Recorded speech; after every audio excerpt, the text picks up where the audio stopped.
All right, we got a new group of birds for you.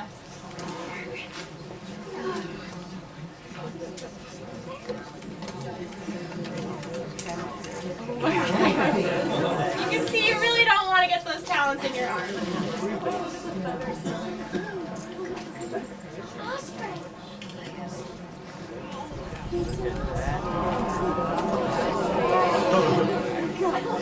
This is actually the first time I've had one of these for a demo, so I'm pretty excited about it. But who knows what this is? Red tail. Yep, this is a young hatching year bird. This is a female. Well, we don't know whether they're male or females. Actually, they're too difficult to tell just by measurements and characteristics. So you have to do genetic analyses on these to determine that. But you can see this dark brown tail. That's going to get that characteristic red color. What group of hawk are these guys in? Does anybody know? Mediums, right. So they've got these really broad, rounded wings that are used for soaring. And they can, if you've ever seen them facing into the wind like this, they'll just kite there and kind of sit there over their prey, hovering in the air looking for food.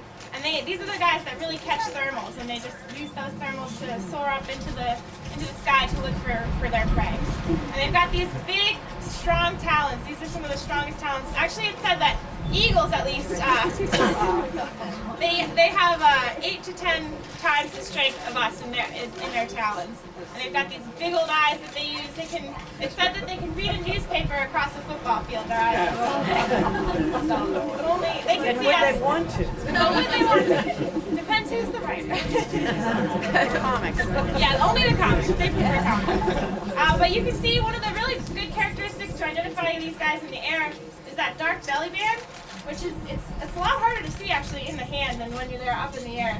But they've also got this dark little wrist spot, the patagium it's called. And when they're flying above you, you can just see that little dark spot on their wing. That's a great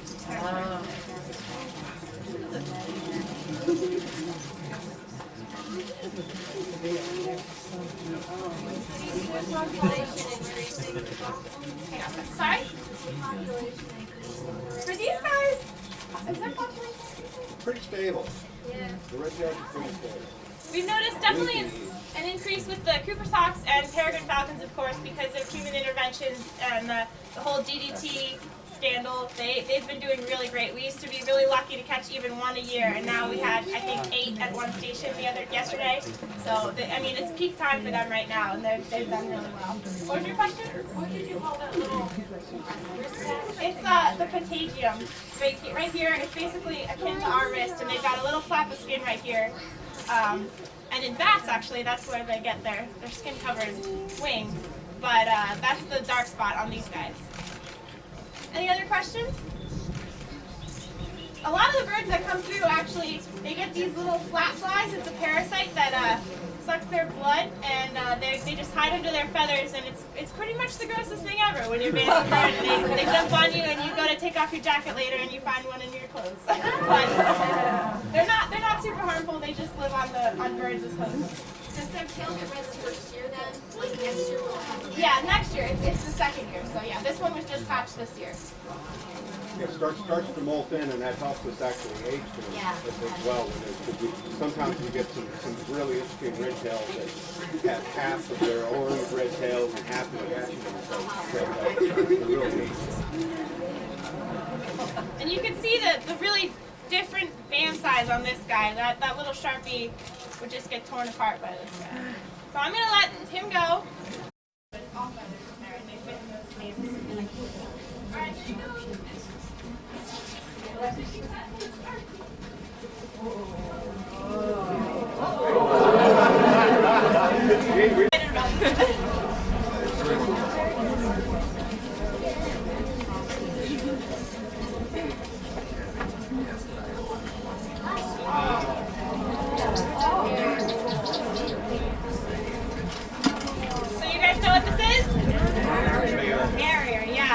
This is a hatchier female harrier, northern harrier, and you can see that.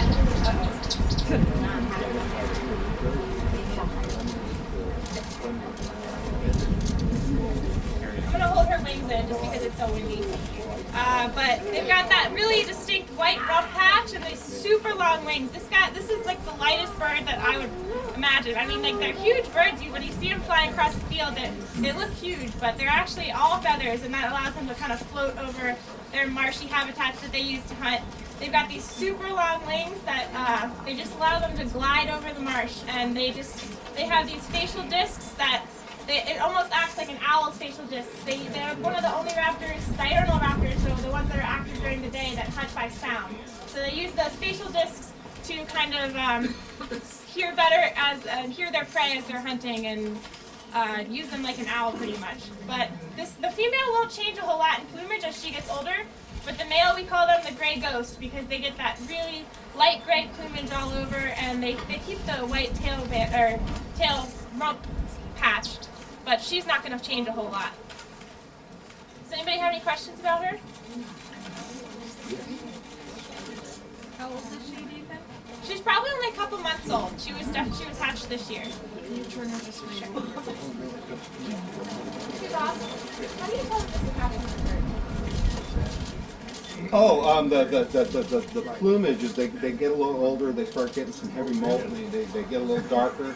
Eye gets darker. Their breast will actually get very what I would call creamy, and the streaking on the breast gets broader and darker. So when you see one of them that has a deep rufous breast, that's a younger bird? Usually. It's hard to tell them by now sometimes when they're carrying it around in the marshes, but that's usually a pretty good indicator. And of course- male and female both? No, the adult males are I know they I'm both. sorry. Yeah, but I mean the young males. Yes. One good way to tell the males from the females kind of in the field is the width of the wing of the female is striking. And if you're lucky enough to see them together, then it gets real easy because, as you know, being a birder, size in the field is almost worthless unless you've got something relative to compare it to. But if you get lucky enough and there's a couple of them hunting the marsh, you can usually identify the male and the females by their size. Any other questions? How often do you get them during the fanning program? Harriers? We've had a few so far this season. They're not our most common bird for sure. Bait? With the what? With bait a bird? Yeah, we use lure birds. We use pigeons and starlings and house sparrows, yeah. And these guys, they focus on the smaller prey for the most part. Will the larger raptors go after the smaller ones at all? Oh yeah, for sure. You gotta make sure to get like little sharpies out of the net super quickly, or a coop could come in and take it out. Yeah, and in the wild, the great horned owl is the king of wherever he sets up his home, even with red tails. On the wing.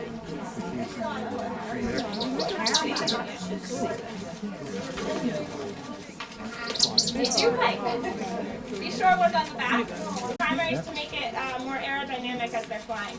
And a distinct characteristic of these guys as they're flying, they have that tippy, kind of almost rocking back and forth flight as they're going over the marsh.